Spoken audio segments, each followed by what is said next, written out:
and welcome to the End in Mind podcast. I'm your host, Caitlin, the owner of Meraki Media Management. The End in Mind is a place where we come to share stories, tips, and strategies of many entrepreneurs, creatives, business owners, and just some people that aren't willing to live the traditional lifestyle. We talk about how to live outside of the box today and how to incorporate what really is important in your life to keep that end goal always in mind. Again, if you would like to reach out to me in any type of way, you can find me on Instagram at Meraki_media_management. And I hope to hear from you all soon. Thanks so much and enjoy our show.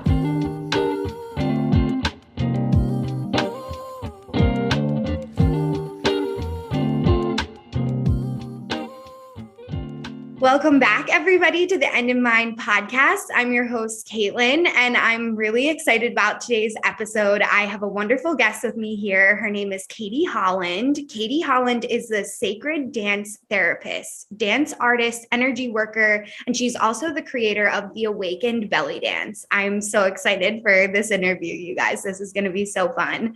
Katie experienced a soul awakening at age 7, and her first Kundalini awakening at age 27, which activated her life mission. Originally from England and currently based in Egypt, Katie has lived and danced around the world since 2006. She has successfully expanded her business whilst performing for celebrities and studying with masters of cultural dances, tantra, shamanism, yoga, dynamic meditation, and healing techniques. Katie offers 1-to-1 online personal development, mentoring, webinars, workshops, and retreats for trainings worldwide. I am so excited for this interview. How are you, Katie? Thanks for being here. I'm excited too. Thank you for having me. Oh, of course. I know that we've been chatting on Instagram for a while. A lot of our listeners know that that's normally how I engage with, our guests before we end up, jumping in to record. And I just love the content that you post. And I just think it's really amazing what you do. And can you tell us a little bit more about what made you want to take this leap into entrepreneurship, and just tell us a little bit more about your story and why belly dancing? I guess there's lots of threads to the story, and I probably tell it in a different way slightly every time. I think with the entrepreneurship side, I really learned a lot as a child sitting under the desk while my dad was working at home. And I would hear him making business calls and the way that he kind of dealt with clients and managed his business. And I think in a kind of subliminal way, I really took in a lot on that level, which has served me very well as I grew older and created my own business. I was studying dance from when I was 3. I'm now 43. I saw a belly dance performance when I was 7. And I actually don't remember seeing it, but there's photos from a local newspaper of the dance troupe, and I'm in the background. It was very strange how it happened. And the woman who is at the forefront of the picture ended up being my very first belly dance teacher when I was 15. So I just had a real fascination with ancient Egypt, and I guess a knowing that I needed to be a dancer and that I wanted to be, and that this was something that I came here to do, that I was born to do. And so I've studied belly dance or Egyptian dance since that time when I was 15. And then along the way, as I've lived in different countries, I've studied other kinds of cultural dance and lots more in between as well. And then through that, it was while I was living in India, I was in a very showbiz world performing, and a lot of it started as a way of me keeping myself sane. Like I would go to dynamic meditation or to Sufi whirling, to Gurdjieff dance movement classes, and it was the balance for me. Yeah. And then when I had the Kundalini awakening, I just got this very clear message that you have to create this therapy with belly dance, and if you don't do it, you're going to die. And this was the extent of the message that I got, and I was like, what am I supposed to do with this? And go from this extreme polarity of the kind of showbiz side to something very healing and empowering and therapeutic. And Yeah. so I spent the next 8 years kind of exploring that to then bring Awaken Belly Dance into the world. I love it. I love your story. I just think you're so inspiring. And I'm sure it was also, I'm kind of going off the beaten track here, but was it, and please correct me if I'm wrong, like, I'm sure it was scary taking that leap. It's like, oh my gosh, this is what I've known. I've done this for celebrities.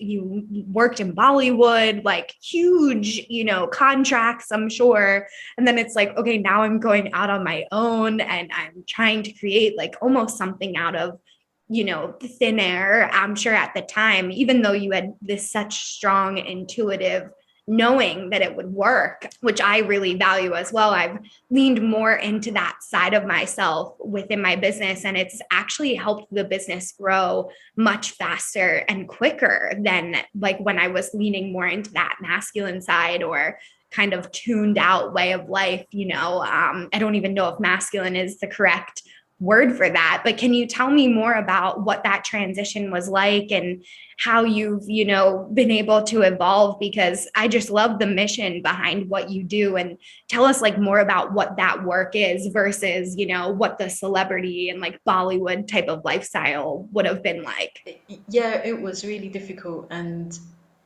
I guess I was getting the whispers for around 2 years that I needed to leave India, and I was getting a very strong feeling to go to Bali. I was ignoring it a lot, and because I was really afraid, and I guess even though I didn't buy into the ego side of it, I didn't actually realize how much of my identity was tied up in, oh, Katie, she's the belly dancer in India. Because my Facebook and everything, it all revolved around that. Because managers would tell me, don't post photos without makeup, don't post photos with your children. It was quite controlled in a way, even though I managed myself, which was also very unusual, and especially in India. So I was in a very masculine world, very competitive, and very ego driven. So again, to not go into that was, although I didn't have any interest in it, but of course there's always temptations and things being offered to you, and sort of having the discipline to just keep on an artistic track, because for me it was about the dance and as an artist. So when I suddenly started to get this feeling of, right, I'm going to step away from performing, or performing as I was doing it, yeah, it was huge. And I was in England at some point in that time to teach, and I was sitting with my parents having dinner, and I said, I think I'm going to stop performing, or at least for a while. And I mean, I think my dad nearly dropped his dinner, and and it's funny because my parents have always been really supportive and encouraging. They've never said to me, "Oh, you should get a proper job," or they've always been really happy with what I've been doing. And my dad actually said then, well, what will you do? It was like that was my script. And I said, I don't know, but I know that I have to change something. I think the hardest thing then was to pack, because I had lots of costumes, or I still have them, and all my things, and I knew I would maybe just keep one or two costumes with me. I always have them just in case, but everything else and all the props and everything, just to pack it away at my parents, and then to leave India. And I just thought, what am I doing? This is the height of my career, and I literally did it overnight. It was like, boom, right, I'm going. So then I went to Bali, and I realized that I needed space, really, and I needed sleep as well. Many years of not having enough sleep, and just to really kind of cocoon myself. And over that 2 years that I was there, and when Awaken Belly Dance really then came into the world, it was almost like realizing that yes, I had achieved more than I'd ever imagined with my dream job as a professional dancer, but I had to step away from the dream to create another dream and the next level that was going to fulfill me. So in that way, it kind of is masculine and feminine, how it feels to me. It was like, yes, belly dance is very sensual and very feminine and beautiful, but to work in that world, you have to be very masculine, really, and aggressive sometimes to kind of fight your corner and be paid and yeah, to even get a drink of water sometimes you have to demand, and which also is not natural for me. And then to kind of birth this very feminine, also very beautiful and very empowered awaken belly dance into the world, it then gave me this balance. Yeah. And so the last 8 years has been, yeah, in evolving awaken belly dance and spreading the word, really, and spreading the dance. I love it. Oh my gosh. It's so beautifully how you describe it, because I can only imagine, like this world of not show business, but it is kind of like that. It like feels like this heavy competitive lifestyle. Like I said, I'm not sure if that's the correct terminology, but it feels very competitive, and I can only imagine what it's like living in that, like the no sleep, the stress, like I can relate to that on a micro scale. My boyfriend used to be a bartender, so he was like never sleeping at all, much, much different, but also kind of similar. Like lack of sleep is so important as well, and like feeding into your body. And that's what I love that you do now. And you said earlier that you kind of always found sanity through belly dancing. Can you tell me more about that and what that looks like when you're working with your clients and just like this different type of expression? Because I know a lot of my listeners probably have not dabbled in this, but it could be very helpful for them, even just like on a daily basis, to be reconnecting with this side of themselves. Yeah, and I mean it's really movement. Belly dance is amazing, especially for women, because the focus is so much on our womb and on our hips and on the heart as well. I mean it's a whole body workout. If you can look at it just from the physical side of it, Yeah. it is an amazing workout for women, for pregnancy, post-pregnancy, everything. But movement in general is so amazing for our bodies. And this was something that I grasped from a really young age. As I said, from when I was 3, I started with ballet. And I knew that when I went to dance class, I felt happy. Or when I danced around at home, me and my sister would always be making shows for our family at Christmas and things, and we would practice. And I always felt happy, no matter what was happening, or dancing equaled feeling good. Yeah. So, so I guess at the basis of it, it still means this to me that uh, just the smallest movement, it's like a release, and it brings more flow and flexibility into your physical body. And the more that you're releasing your physical body, the more relaxed your mind is going to be and your emotions. So you can do really simple things for yourself with or without music, that you could take an emotion or a fear or a worry that you have on a particular day, and just ask your body to move you through that emotion. So fear of not having enough money to pay the rent that month. So it's like a pretty general, obvious one. So you can say, okay, body, close your eyes, and okay, body, truth. How does this fear of lack of money move me? How Mm. can I express this? And it doesn't even have to look like a dance. It can be any kind of movement at all. It doesn't have to make sense or look aesthetically pleasing, because it's not for a performance. And and the more that you can surrender to that and trust your body's intelligence, the more free you can become. And you can use it at any level. So this can be like epigenetically, how we carry our ancestors' experiences and fears and emotions. I work with this a lot with people and for myself as well. It's so surprising how much we're bound by all this stuff that actually isn't ours, whether it's come from the collective, the conditioning, from religion, from culture, from our lineage, and the expectations that the world has of us, and how we get more and more bound in this. The more we can explore it, and almost like pieces of a puzzle, like, okay, yeah, this, you might not even know exactly where it comes from, but you know that it isn't yours to carry. And through your body's movement, it's like opening locks.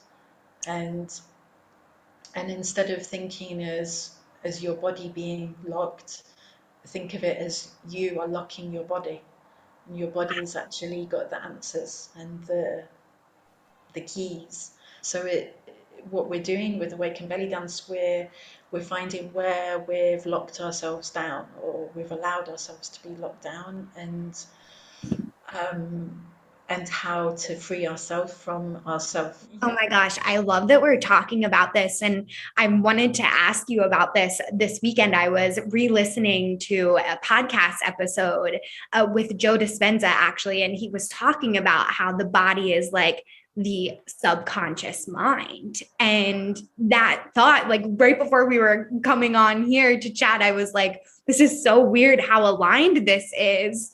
And hearing you say that of like unlocking this, because I think when people hear these larger concepts, like at least for me, it's like, okay, that makes sense, but how do you fix that? You know, like sometimes fighting brain with brain or like logic with logic doesn't really unlock those emotions. Like I know for me, that's been a struggle on my journey because I'm very logical. So I try to fight my unlogical thoughts with logic. And it's like, that's not going to fix anything. But it Yeah. sounds like with this, you know, this is unique. Yeah, because you're kind of not bypassing the logical mind, but you're going in the back door. So Yeah. that you're going sort of behind the control systems and sort of helping your logical self or your controlling self feel safe. And then through that safety and trust, then the other parts of you relax and open, that you can then access in a different way. If your logical mind could sort this stuff out, it would have done it a long, long time ago. Yeah. We wouldn't be in the situations that we are. So it obviously isn't the logical mind that has the keys. It's the unknown. And Yeah. then this can sometimes be almost, it's like where the idea of, like, stand in the fear and do it anyway. But Mm. if you can stand in the fear and not be afraid to do it anyway, and know that there's something bigger and better for you, if you can step out of those patterns and controls. Yeah, it's so on point that we're talking about all of this, like I was saying, because it's hard, it's challenging, you know, like those patterns, at least in my experience, are sometimes ingrained from like childhood, you know, like I remember like my experiences happened when I was 5, 6 years old, sometimes even like what you were saying, like you remember when you were 3 and you were learning dance. And I'm sure that there was a part of you that maybe had to unlearn some of that like structure, you know, that was put on you. And I have a hard time with that as well. Like with business, it's like, this is what I thought, you know, a business would look like. And in reality, my business is so spiritual and like very connected to my feminine side. So when I live in that masculine, I'm repelling, you know, those like feminine energies or just letting things happen or come to me. And I'm so inspired that you were able to make this transition, like you said, like overnight. You know, you just knew that it was calling and you had to do it. So tell me more about, you know, like what that was like, if you're comfortable sharing, like unlearning some of those, you know, masculine beliefs around dance overall. Yeah, this structure and control had a very lifelong unlearning, I would say. And even sometimes it's like you can have all the best intentions to unlearn, but you can still be stuck in it and not really know where you're stuck. So what I've found over the years is some things have happened very easily and simply, almost like, okay, I see it, and poof, it's like, okay, I get it now, and that's, I can move on from it. But then there's other things, and especially the last 2 or 3 years, I've been really focused on some particular ancestral healing. And Mhm. I've been working on this stuff since I was 15. And it's like layers upon layers upon layers, and still finding like the next step and the next step, and realizing where, yeah, where I've still been conditioned through that. So I think that this is something that's a lifelong process, and it needs continuous work, and but work in the best way, not that it's a chore. It's something that we're choosing to do every day. And some days it might be more than others, but it's like having that self-responsibility to really create the best version of you. And I really feel that that's one reason that we're all here, to evolve out of our conditioning. Yeah. Yeah, I think ultimately it's the integration of this masculine and feminine aspects of us, and or shadow and light, or you know, all the grey and everything. It's how we can bring all of this together and utilize it. Because I always say to people, imagine how much energy you're using to hide these parts of you that you don't want to acknowledge, or that you're ashamed of, or that you want to change, or you don't want people to know about you. You're using so much energy to hide this. And if you can allow this to be seen, even at least by yourself, it frees up so much creative energy for you that can Mhm. be used in so many ways, and also brings more integration. And because what's thought of as masculine and feminine, it's like we need all of those attributes. It's not that one is better than the other or worse than the other. We do need to be disciplined, and we need to have structure, but it's not to the extent that it's like a something so fixed. And then Yeah. on the other side, we do need flow and intuition and spontaneity. But again, if it's too much, then we're lost in the clouds. So how to bring that together and weave that into our life. Oh my gosh, I love it. I feel like I said, like this is the journey that I'm on. It feels like that part of my journey, because I feel like, and I'm not sure if you can relate to this, but with my healing, like one day, like what you're saying, it's like very ancestral, where it's like not as masculine and feminine. At least it doesn't feel that way at that moment as I'm unpacking it. And then there's moments where I'm like, ooh, like I'm really showing up with a lot of masculine energy, like this past week or this day. Like I really try to look at it minute to minute, but it also is tiring. And do you ever have your clients kind of say that to you, like this is just so exhausting at times, because like especially when you first start, it's like I'm so drained because you're like having to retrain your mind to look at your patterns and look at them with sensitivity and beauty, but also like maybe that's something that's not serving me. It can be like confusing and exhausting. Like what do you do with those clients that might feel tired by some of this work? I mean, if it's in a training, because often as with Awaken Belly Dance, it's residential, so we're all together 24/7 for, so far it's been 16 days, but for the next one I'm making it 18 days from now, because we need some extra time. Mostly I just have to laugh, and I'm not laughing at them. Yeah, people will say, I can't do it, it's too hard, Yeah. let me out, like I'm captive in this house, and it's like it's too much. And I say to them, look, come on, you made this choice to be here, and you just have to laugh that it's got to such a point that it feels, yeah, that you're making it so hard for yourself, Yeah. because it's coming from you, like how you're sabotaging yourself within that. And I can really see sometimes with people, and also when I do the one-to-one work and online, a lot comes up, and then things will change in their life as well, which is almost like the universe saying, okay, are you sure you want this to change? Oh, Okay, I'll give you a situation to deal with so that it's mirroring what's come up in the session. So it can be a bit of a shock sometimes for yeah. people, because it's like yeah, they see how their outer and inner world is reflecting each other. And I give them space and encouragement, really. I'm like the, the one at the end of the finish line, like, come on, you can do it, I let's love do it. this. Like, like, you have the power, yeah, like, you haven't come this far to give up now. So I'm Yeah. a, I'm a bit of a kind of kick-ass, like, I won't let them escape, but I'm like pushing, like it's yeah, like a continual pushing along. Yeah. Yeah.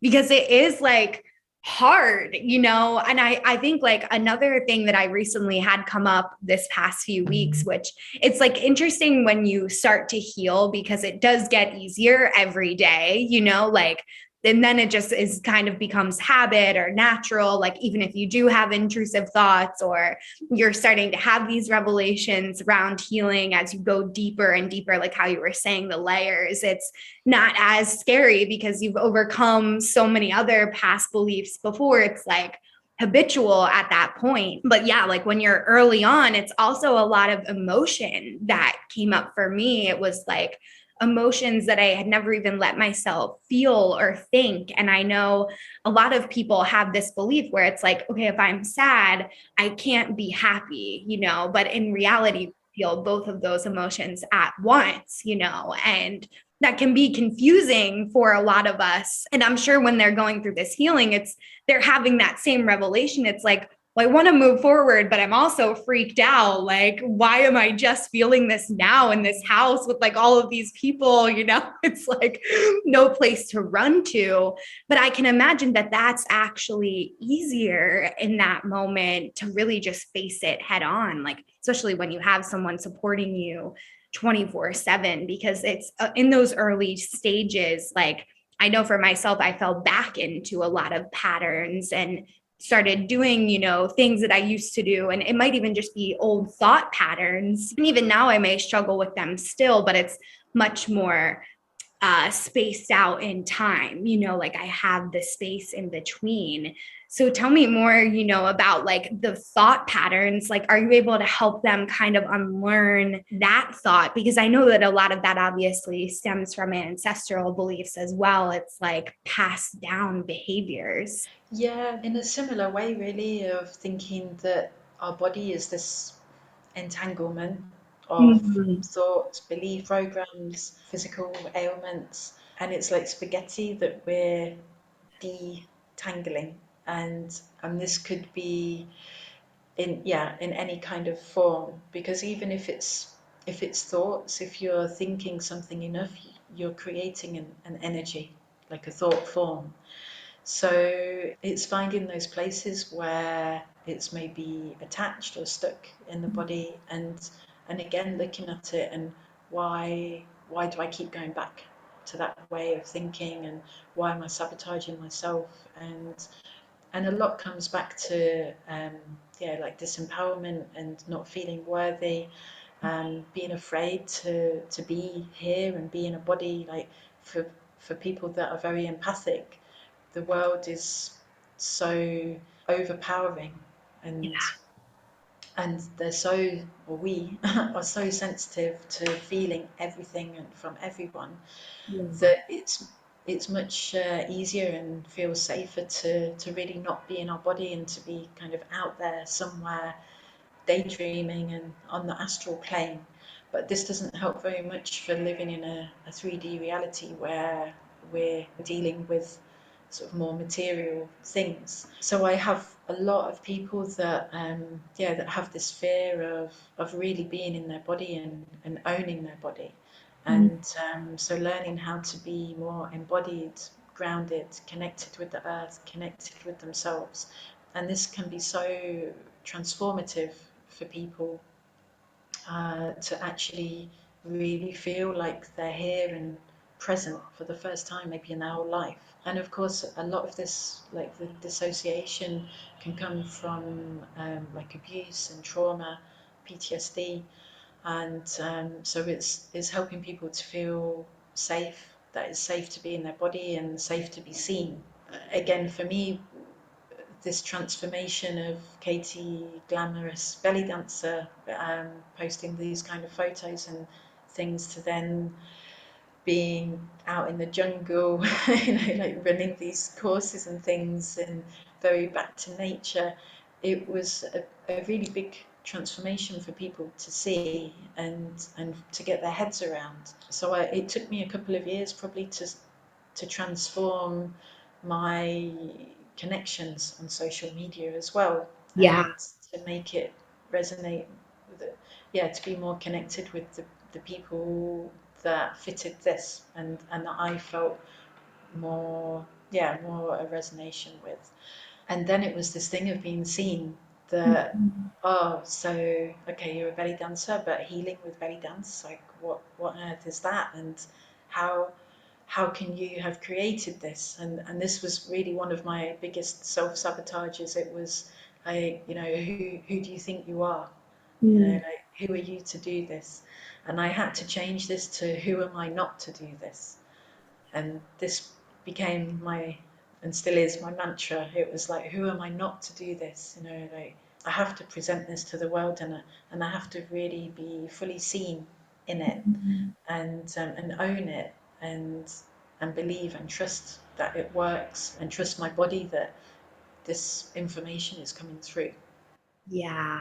Oh my gosh. I love that you said that. I think that that will be our title. Who am I not to do this? I really That's resonate with nice. that because I'm having like a weird imposter syndrome moment. I've shared this throughout the show too. Like I'm kind of transitioning more into coaching now, which is so funny. Like I've been like a coach to my family like my whole life, like emotional coach or like whatever. Like I'm very empathic, just like you. So we pick up on those things and sometimes we just like know what to say to people, because we know how they're feeling. So it's like a unique shift for me. And I, again, like I had the same type of feeling. It's like, oh, well, what are people going to think when I'm moving away from Instagram and doing this? And then I was like, well, it can be like intuitive marketing coaching, like taking both of my gifts and morphing them together. So it's been a difficult journey, but the more you can exactly ask yourself, like, who am I not to do this? It really is our gift, and we might be doing disservice by not sharing, and like, Exactly. yeah, like hiding. Yeah, and there's this word called ynechie, which I discovered a couple of years ago, and it means that everybody has their unique role and very special role, but it's not to the detriment of everybody else. It's like everyone has their job and their path, but it's all supporting. So a bit like a honeycomb. Everybody is there, and it's more in a community way. And one person becomes more empowered, and everybody becomes more empowered. So there's a constant rising up, and a sort of authentic Mm. community networking feel about it. And I really love this idea, and that we all have our special gift that we came to share with the world. It's so true. I'm like a firm believer in that as well. It's like we all have our journey, our gift, exactly like what you said. Oh my gosh, that was just so beautifully said. And I hope that our listeners let that sink in, like take a minute to realize that each individual person has a gift or has something. And if you haven't found that yet, it's okay. You're just probably on the journey towards discovering it. And maybe doing something like this awakening, belly dancing, or, intuitive type of work will help you find that gift too. Because I know for me, like I love how you mentioned the PTSD earlier, like 2 years ago, about 2 years ago now, I was diagnosed with PTSD. So being out of my body always feels safer. Like even now, it's difficult. Like I love being present with my body. So like I know I'm going through that transition, where it's like Yeah. I like it, but it's hard. It's like the pattern because now I just have to remind myself, like when I am outside of my body, how much I enjoy being present and really like taking in the moment versus being somewhere off on those planes. I love how you said that because that's how it like feels when you're out of your body's kind of tense, you know, how you mentioned earlier too. So really just being able to come back to that present moment and like release it in your body. I'm like, I need to work with you. I think that that's something that would really do me some justice because I have different pains in my body, and it's like unique when I maybe am not as present, I can feel them more, you know, when I eventually come back, kind of thing. Yeah, this is something I realized for myself is that often when people are out of their body a lot, they have a very high pain threshold Mm. because you aren't really fully feeling your body. When I began to connect more with my emotions and be very, again, disciplined, like I have a morning routine that I do to like get back in my body fully, because at night I'm wandering around on the astral, and I just really focus on being in my body, being present, cleaning Yeah. my energy, and making an energetic boundary around myself as well. And I found that the more that I did this and the more connected to my emotions that I became, the my very, very high pain threshold got a bit lower. And I Yeah. thought, what is this? Like, why does everything hurt more? And then I realized it's because I'm actually here, and and I'm allowing myself to feel. I'm not blocking my emotions, and I'm not living in a state of fear. Yeah. And yeah, and it completely changes the way that you experience your body, Mm. and how you experience the world. And then I found that my life got much more easier. It didn't feel like a battle anymore of like kind of not really wanting to be in my body, but at the same time battling to be in it.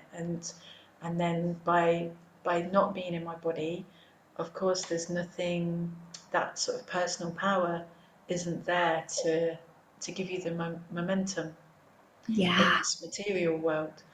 So that, I mean, there's lots and lots of different elements, but it sounds so simple. Okay, be in your body and be present. But when you do this, and you make this part of your, yeah, your daily life, Yeah. life gets easier. This is for sure. And this Yeah. for manifesting, for everything. Yeah. Oh my gosh. I feel like you described that's like exactly how I feel.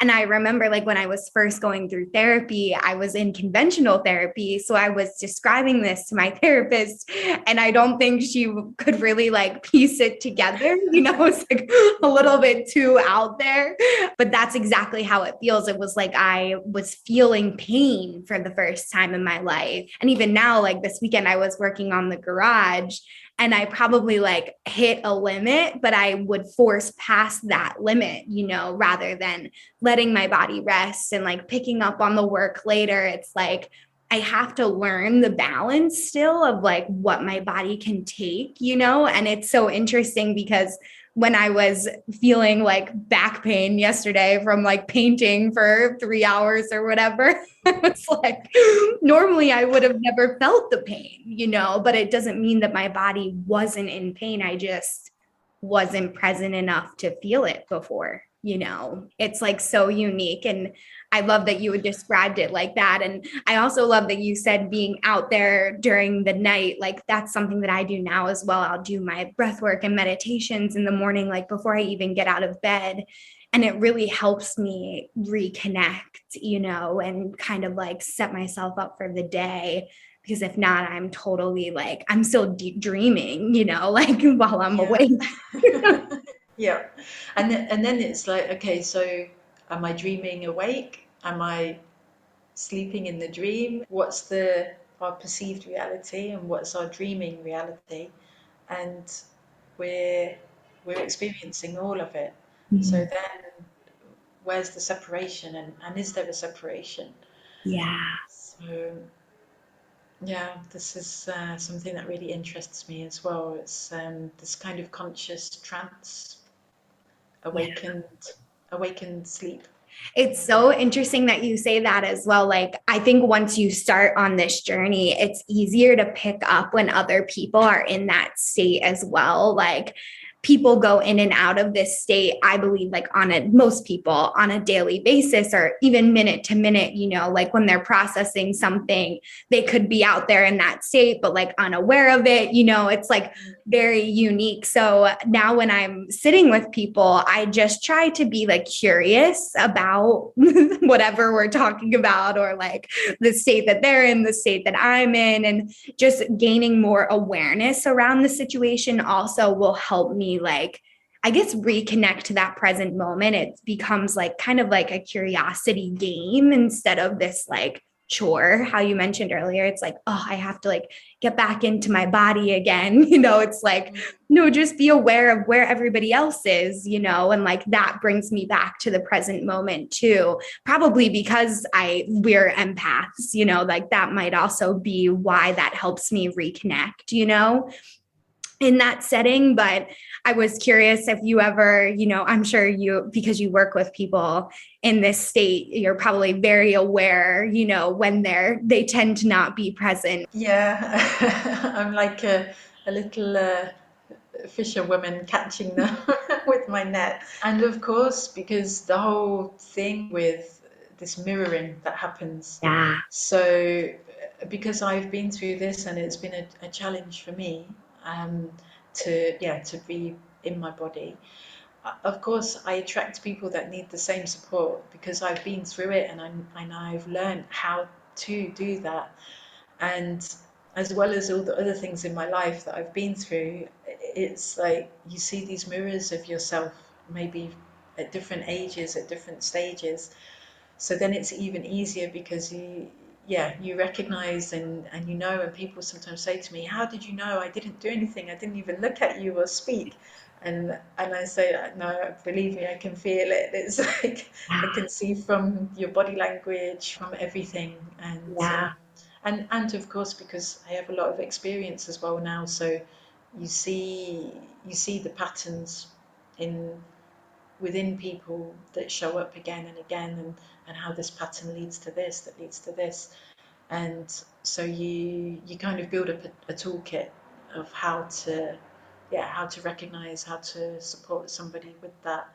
And it's been really amazing as well with Awaken Belly Dance, because I've actually got a lot of people who are therapists and psychologists and psychotherapists themselves, and they've come to train with me, and psychiatric nurses, and they've come for themselves for their own healing process, because in their profession there's not necessarily something deep enough to support them. So they're supporting everybody, and they may be they're empathic, and or maybe sort of tuned in a different way. And like you said, when you went for therapy and it was a bit too out there grasp of what was happening for you.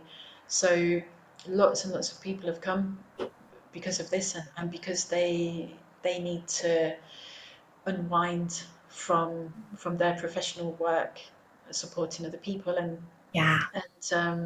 they want to look at their own journey. So this has been really amazing, and a sort of unexpected nice surprise that people have this trust in me as well to support them in that. Oh my gosh, I love it. And I think that everyone that works in that type of profession, or even if you're, on the edge of like discovering your intuition and unclear on it, like give it a go, like that's the way I see it. It's like, why not try it, and if it works, because it probably will, you'll feel amazing after the end of it.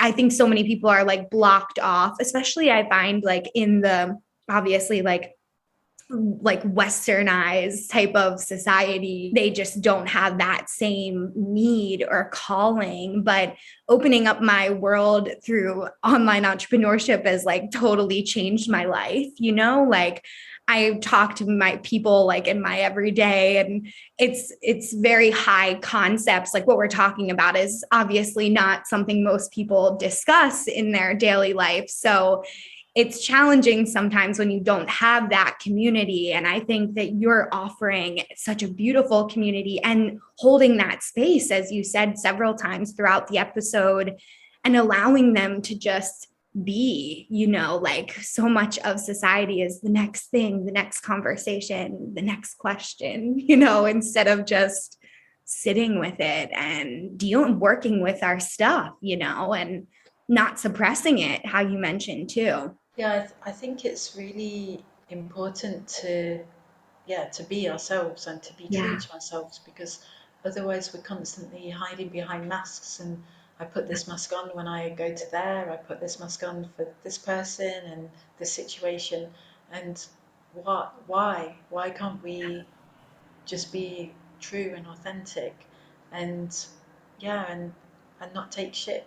You know, this is the thing. It's, why should we keep quiet when we see something unjust, or when Yeah. our boundaries have been compromised? It's, yeah, we really need to speak our truth. And I think now the way how the world is changing so much, it's like business and the way that we communicate, the way that we live, everything has to change, because it's not working.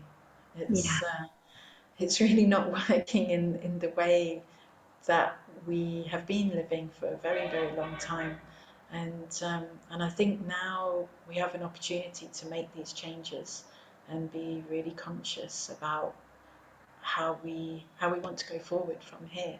Yeah. Oh my gosh, I couldn't agree more. It's confusing out there, you know, and being able to say what you believe and firmly, you know, understand that that's your belief and how you want to articulate it. And like for me, a lot of my work has been around like my reactions and how I show up and am able to express myself. And this is reflected in every relationship, like even my relationship with my puppy, you know, like it got gets deep. And the more I've been able to express myself in that aligned, you know, reaction, I find that I can trust myself more as well. So it just keeps building and building, how you mentioned that. And then you're able to express yourself in a way that people hear you and, you know, can accept your expression as well. Like, I think growing up where I grow up, like I'm from Philadelphia. So a lot of us are very reactive and don't always articulate, you know, in the best language. So that was difficult for me. But now I realize how much I've been able to grow, like even within those relationships and go deeper, you know, and really learn about people instead of always going in with like my assumptions as well, you know, like with my reactions. But I love how you said changing the world through being able to really like connect to that throat chakra. I really resonate with that. Especially on things like social media, it's like we can express ourselves in a way that can change how people approach one another or see the world or have these negative beliefs, you know, that really aren't true most of the time. It's just kind of a narrative that we've been told, you know, we can tell the narrative, you know, like we have the power, what you said. Yeah, and we each have a voice and a body, and how are we going to use this vehicle for the Yeah. best of the world? And even if you feel like, oh, I don't know enough people, or people don't know what I'm doing or what I want to do, it's like a pebble in the water, and still those ripples will reach out in whatever way you can use your voice. And this was also for me in this transition from India to wake and belly dance and everything. And I thought to myself, okay, that people, like I have students and people are sort of following what I do. How Yeah. can I use my voice and for the best possible, but without having an agenda. So I'm not pushing my own agenda. I'm I'm just trying to give a different perspective, so that it expands the way that we can think about things, and Yeah. how my perspective has also evolved as well.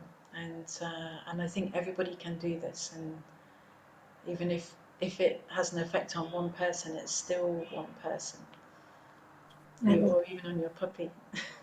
Yes, yeah, it's so true. We have to use our voice. I feel like that is a perfect segue for you to tell our listeners how they can get in touch with you and what's the best way if they have, more questions around this. And I think, that voice part, like, again, I just really want all of you guys listening to think about that and think about if you are using your voice and if it's how you want to use your voice, because Katie's really going to be such a great connection for you all moving forward on how to really solidify that. And I don't hear many people talking about this topic. So this is really like an awesome episode. Thank you so much for coming on. So tell me more about, yeah, how we can all get in touch with you. Yeah, and well, and just to add quickly as well, I think it's more than our voice, it's the choices and the actions that we make. So even if you're not saying it, it's the way that you live your life, the way Mhm. where you put your money, where are you going to spend your money and spend your time. Like all of this adds to it, and it's all, yeah, that actions speak louder than words. It's the smallest actions can have huge possibilities. So I think it's a combination of all of it. Love. Yeah.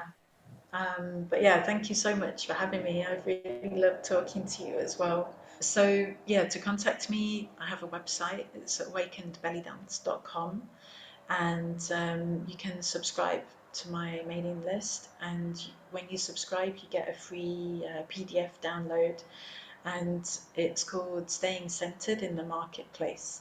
So, meaning how to stay grounded within all of the chaos of the world and your emotions and everything. So there's lots of tips, and there's a couple of video links that I made on YouTube, which are for grounding and cleaning your energy and this like energy protection. So the YouTube channel is also Awaken Belly Dance, and there's lots of videos on there. There's some workshops as well and more interviews. And yeah, and then Instagram Awaken Belly Dance, Facebook Awaken Belly Dance. Yeah, all of that you can follow me and the facilitators, and we've got a nice community. And there's facilitators all around the world as well. There's one, the first one came from the US this year. Yeah, so we're spreading, and Yay. yeah, and it's very much about community and how to, yeah, how to support each other in being as empowered as we possibly can be. So I offer one-to-one sessions, which are like self-development sessions, and also there's a 7-session course which acts as a prerequisite to taking the full training. I usually hold the training once or twice a year, and then I do webinars as well, and sort of various workshops, and yeah, there's all kinds of different things. So you can keep a lookout on the website, and then I send a newsletter out every month as well. Oh, great. Thank you so much for coming on. I really enjoyed like our conversation, and we'll have all the links below for you guys as well as more information on Katie. So you can read up on her in the show notes below, of course. And then we'll have all of her links for you guys to get in touch and stay in the know of upcoming things that she'll be going on. I'm definitely subscribing to the mailing list. So thank you so much for saying that. I can't wait to read the PDF too. Yeah, and also I run retreats as well. So these are adventures into yeah, in different countries, and I'm hoping from next year, obviously with travel again, that we can get those up and running more. And I've got one happening in Egypt in March 23. So yeah, so lots of yeah, like sacred dance and yoga retreats. I really love taking people on adventures. Yes. Oh my gosh, that sounds so fun. We'll have to have you back on to tell us about the adventures that you've done and give us some more insight into the retreats because those sound wonderful. And I'm definitely going to have a look. I haven't been to Egypt yet, but it's definitely on, the bucket list. So thank you so much for coming on. And yeah, just so everybody knows one more time, everything will be linked in the show notes below. And thank you so much, Katie, for your time today. Oh, thank you, Caitlin. Really enjoyed it. Thank Thank you so much for listening to The End in Mind. I would like to remind you all, if you haven't yet reached out to me on Instagram, we are at Meraki_media_management. It will be in our show notes as well. If you would like to reach out to me, we always offer free coaching through Instagram based around our Instagram training and our business Instagram practices. If you need any type of support, please do not hesitate to reach out to me there. And we also offer several different types of consulting and training packages if you're looking for a little bit more in-depth tips. So thank you all for listening in, and of course, I want you all to keep the end in mind as you continue with your day and or work week. Have a great week, and I will see you all next time.